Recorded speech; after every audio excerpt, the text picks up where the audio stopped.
सल्लल्लाहु अलैहि या रसूल अल्लाह।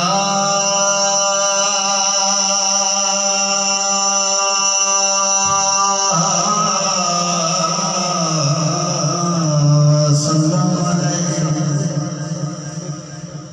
या हबीब अल्लाह।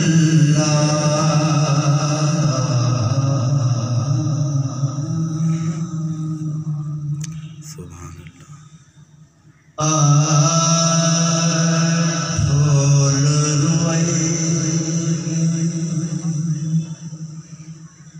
वेदे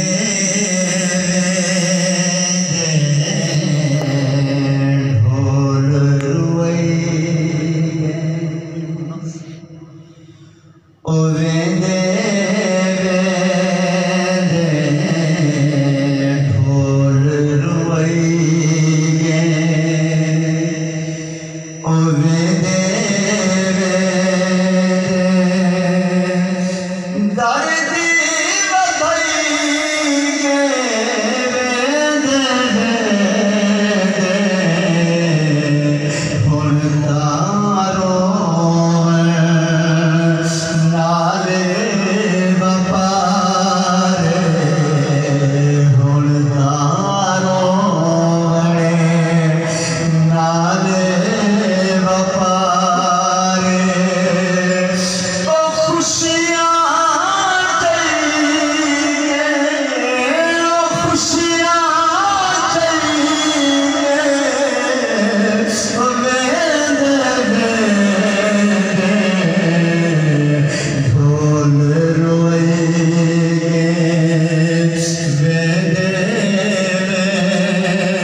अल्लाह पाक मकानी साहब के दरजात फरमावे। आमीन आमीन। बरकत की खातिर आपको सुभान अल्लाह। प्यार बैठेगे महल मुरादे, प्यार बैठेगे महल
तमाम वीडियो देखने वालों का बहुत शुक्रिया। अल्लाह ताला आपको दुनिया और आखिरत की भलाइयाँ और नेमतें अता फरमाए। तमाम दोस्तों से गुजारिश है कि चैनल को सब्सक्राइब करें और वीडियो को आगे शेयर करें। जज़ाकल्लाहु खैरा।